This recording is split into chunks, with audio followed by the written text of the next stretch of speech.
कैसे हैं आप लोग। आज की इस वीडियो में हम लोग स्टार्टिंग्स करेंगे 10th क्लास के बहुपद चैप्टर्स के, जो चैप्टर्स नंबर 2 होगा।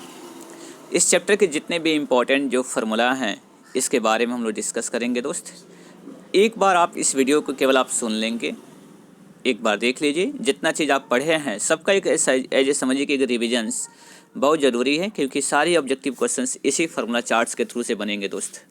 तो आप इसको समझ सकते हैं।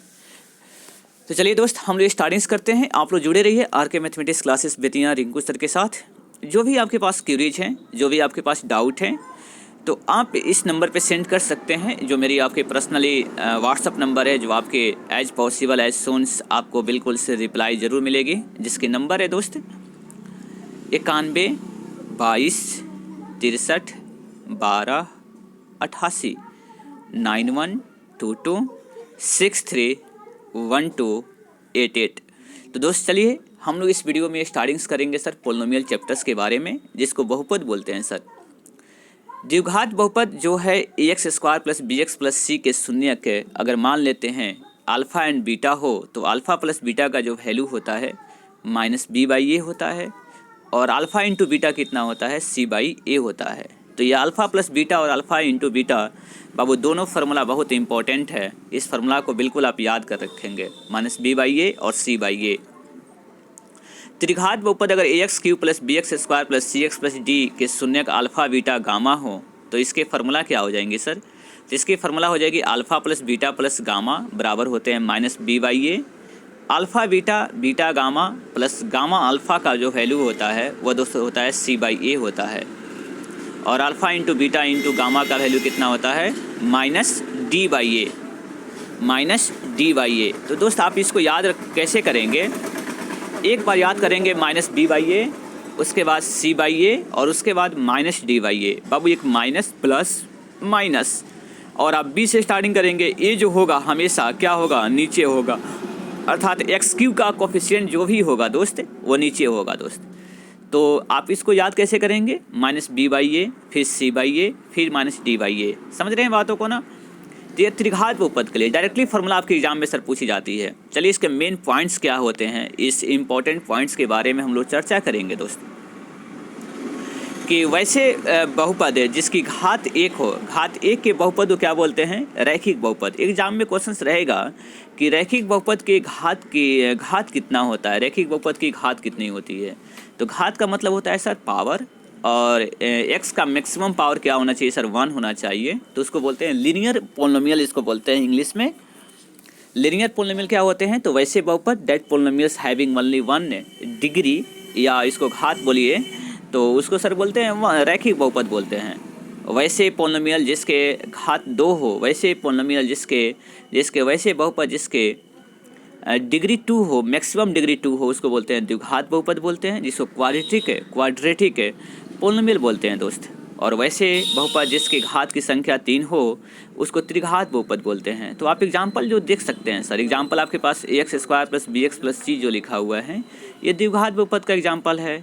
ax प्लस b जो है वह लीनियर रैखिक बहुपद के स्टैंडर्ड फॉर्म हैं, और ax³ plus bx² plus cx plus d क्या हैं? तो यह त्रिघात बहुपद के फॉर्म हैं दोस्त। यही बहुपद के कुछ उदाहरण आपको दिए गए हैं।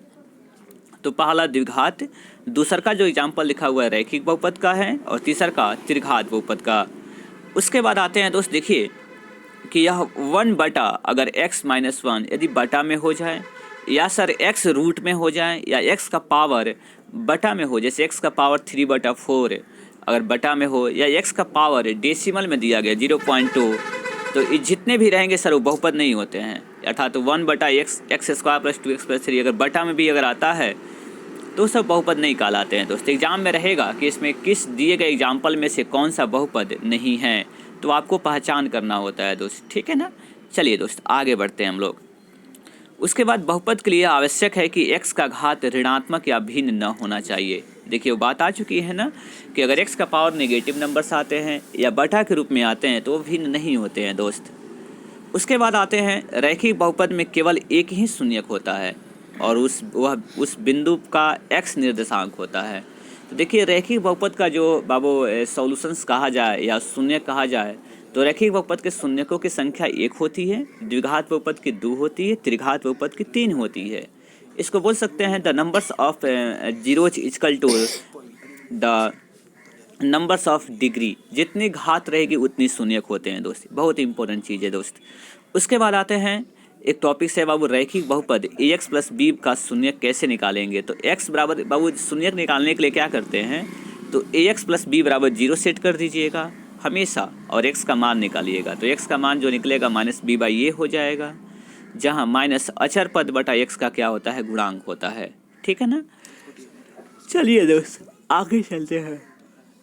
यदि एफ ए बराबर 0 हो तो x minus A F x का एक गुणनखंड कहलाता है। यानी कि कोई भी ऐसा कांस्टेंट डालने पर यानी कि उस का मान यदि 0 हो जाता है तो कहेंगे क्या, x माइनस ए वो दिए गए बहुपद का क्या कहलाएगा, एक गुणनखंड कहलाएगा दोस्त। एक वास्तविक संख्या के बहुपद px का शून्य कहलाती है यदि p के बराबर क्या हो जाए, 0 हो जाए। मतलब किसी भी बहुपद को में अगर कोई वास्तविक संख्या k डालते हैं और उसका मान 0 कर देता है तो हम लोग कहेंगे कि वो दिए गए बहुपद क्या कहलाएगा, शून्य कहलाएगा। द्विघात बहुपद किसे कहते हैं, तो X square plus B X plus C के अधिकतम 2 शून्यक हो सकते हैं। और ऐसा भी होता है कि कोई इसका शून्यक कोई शून्यक नहीं प्राप्त होगा, इसका कोई शून्यक प्राप्त नहीं होगा। कभी कभी ऐसे होते हैं, जैसे देखिए द्विघात बहुपद जो होते हैं वह आपके पास है, इसके मैक्सिमम 2 शून्यक हो सकते हैं। कभी ऐसा होगा कि इसका एक भी शून्यक नहीं हो सकता है, क्योंकि अगर रूट में डाल दिया जाए तो बाबू नहीं हो पाएगा। तो कभी कभी ऐसे होते हैं बाबू शून्यक निकालना पॉसिबिलिटी नहीं होती है, लेकिन इसके मैक्सिमम जो शून्यकों की संख्या जो होगी वह 2 होगी। उसके बाद द्विघात बहुपद का आलेख एक परवलय पाराबोला कहलाता है। द्विघात बहुपद का जो आप आलेख खींचेंगे वो क्या कहलाएगा, पाराबोला।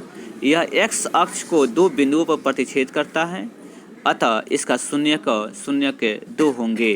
कोई भी अगर द्विघात बहुपद को बाबू लेते हैं तो उसके एक्स अक्ष को कितने बिंदु पर बाबू टच करेगा, 2 का, और इसके शून्यकों की संख्या कितनी हो जाएगी, 2 हो जाएगी। यदि द्विघात बहुपद अगर X square plus B X plus C के शून्यक अगर अल्फा एंड बीटा हो तो अल्फा प्लस बीटा बराबर कितने होते हैं, माइनस बी बाई ए, और कितने होते हैं, अल्फा इंटू बीटा बराबर सी बाई ए होते हैं। यदि अगर बहुपद X square plus B X plus C का ग्राफ है, अगर एक्स अक्ष को 2 बिंदु पर प्रतिच्छेद करता है तो इसके 2 शून्यक, अगर एक बिंदु पर प्रतिच्छेद करता है तो 1 शून्यक, अगर एक्स अक्ष को किसी भी बिंदु पर प्रतिच्छेद नहीं करता है तो इसके शून्यकों की संख्या क्या होगी, 0 होगी। तो इधर जरूर ध्यान रखिएगा दोस्त, कोई भी अगर ग्राफ आपके पास खींचा जाए जो एक्स एक्सिस को अगर टच करता हो तो जितने बार वो एक्स एक्सिस को कटिंग करता है वो परवलय, तो उतनी बाबू इसकी क्या कहलाएगी, शून्य कहलाएगी दोस्त। ये जरूर बहुत इंपॉर्टेंट बातें हैं दोस्त। उसके बाद देखते हैं व्यापक रूप में घात n के दिए गए बहुपद px बराबर y बराबर px का ग्राफ x अक्ष को अधिक से अधिक n बिंदुओं पर प्रतिच्छेदित करता है, अतः घात n के बहुपद किसी भी बहुपद के अधिक से अधिक n शून्यक हो सकते हैं। इसका मतलब क्या हुआ कि अगर चार घात वाला बहुपद दिया गया हो तो उसका मैक्सिमम शून्यकों की संख्या कितनी हो जाएगी, 4 हो जाएगी। जितना घात बराबर शून्यक आप याद कर लेंगे फॉर्मूला। उसके बाद है त्रिघात बहुपद। उस त्रिघात बहुपद को देखिए X cube plus B X square plus C X plus D के लिए शून्यकों का योग क्या होता है, alpha plus beta plus gamma बराबर कितना होता है, माइनस बी बाई ए होता है, जहाँ माइनस है एक्स स्क्वायर गुणांक बटा कितने होते हैं, एक्स क्यूब का गुणांक। दो शून्यकों का गुणनफल का योग कितना होता है, तो अल्फा बीटा फिर बीटा गामा फिर गामा अल्फा बराबर होता है सी बाई ए। तो alpha plus beta plus gamma बराबर माइनस बी बाई ए। उसके बाद अल्फा बीटा गामा बीटा और गामा अल्फा का फार्मूला सी बाई ए हो जाएगा। और देखिए तो सी बाई ए जो है वह एक्स का गुणांक बटा कितना है, एक्स क्यूब का गुणांक हो गया। अल्फा बीटा गामा का जो वैल्यू पूछा जाएगा तो वो हो जाएगा माइनस डी बाई ए हो जाएगा दोस्त। ये बहुत इंपॉर्टेंट फार्मूला है त्रिघात बहुपद के लिए सर। उसके बाद चलते हैं ए नॉट का मतलब होता है ए जीरो और plus a1 x plus a2 x square plus dot an और x का पावर अगर आपके पास n के रूप में व्यंजक किया जाए तो चर x के घात n का बहुपद कहलाता है। मतलब x का मैक्सिमम घात उसका क्या कहलाएगा, उतना ही घात का वो क्या कहलाएगा, बहुपद कहलाएगा। एक बहुपद px के शून्यक उस बिंदु वो के x निर्देशांक होते हैं जहाँ y बराबर पी एक्स ग्राफ x अक्ष को प्रतिच्छेद करता है। इसका मतलब क्या हुआ, कोई भी अगर आपके पास पोलिनोमियल x एक्सिस को जितनी बार प्रतिच्छेद करता है वह उसका क्या कहलाता है, उतना शून्य कहलाता है। उसके बाद है सर, एक घातीय बहुपद का आलेख एक सरल रेखा और द्विघातीय बहुपद का आलेख परवलयकार होता है। दोस्त आपको एग्जाम में क्वेश्चन रहेगा कि अगर एक घातीय बहुपद का आलेख जो कैसा होगा तो सरल रेखा के रूप में रहेगा, और द्विघात बहुपद का क्या होगा तो परवलय पैराबोला के जैसा होगा बाबू। यदि बहुपद धनात्मक हो तो परवलय ऊर्ध्वमुखी और ऋणात्मक हो तो परवलय अधोमुखी होगा। अधोमुखी का मतलब होता है दोस्त ये धनात्मक और ऋणात्मक पर डिपेंड करता है, या एक्स एक्सिस और वाई एक्सिस पे काम करता है दोस्त। तो 4 प्रकार के आप पैराबोला खींच सकते हैं दोस्त, हम लोगों को बताएंगे दोस्त आप लोगों को। किसी चर x के बहुपद px में x के उच्चतम घात बहुपद की घात कहलाती है। x का मैक्सिमम जो पावर होता है उस बहुपद की क्या कहलाती है, घात कहलाती है। विभाजन एल्गोरिथम के अनुसार दिए गए बहुपद px और शून्योत्तर बहुपद gx के लिए दो ऐसे बहुपद qx और rx का अस्तित्व है, जहां px बराबर qx gx into qx plus rx लिखा गया है। जहां बाबू देखिए qx क्या होता है तो भागफल है, gx क्या है तो भाजक है, और px क्या है तो भाज्य है, और rx क्या है तो शेषफल है दोस्त। जहां शेषफल क्या होना चाहिए, 0 अगर होता है, या इसको बोल सकते हैं घात ऑफ rx बराबर क्या होते हैं, घात ऑफ लेस देन घात ऑफ gx है। यानी gx के पावर से हमेशा बाबू जो rx की जो घात होगी हमेशा कम होगी दोस्त। उसके बाद है px का शून्यक अल्फा एंड बीटा होने पर, यानी कि px का शून्यक अगर अल्फा एंड बीटा है तो p अल्फा डालने पर 0 हो जाना चाहिए, p बीटा डालने पर 0 हो जाना चाहिए। यदि दो px के दो शून्यक अल्फा एंड बीटा हो तब बाबू x माइनस अल्फा और x माइनस बीटा px से क्या कहलाएंगे, गुणनखंड कहलाएंगे। कोई भी शून्यक होता है तो इस x माइनस मतलब आपने अल्फा माना है तो x माइनस अल्फा और x माइनस बीटा दोनों इसके शून्य गुणनखंड कहलाएंगे। यदि दोनों अल्फा एंड बीटा शून्यक हो तो x माइनस अल्फा और x माइनस बीटा क्या कहलाएगा, गुणनखंड कहलाएगा। अब दोस्त हम लोग नेक्स्ट वीडियो मिलेंगे pair of linear equations into variable के चैप्टर्स के लिए। तो बाबू 2 चैप्टर्स के वीडियो आपके पास अपलोड कर दिया गया है। हर चैप्टर्स की आपके इम्पॉर्टेंट क्वेश्चंस हम आपको इसी तरह अपलोड कर देंगे, ठीक है। चलिए दोस्त चलते हैं, फिर मिलते हैं बाबू नेक्स्ट वीडियो में। तब तक के लिए sir goodbye, have a nice day, thank you दोस्त।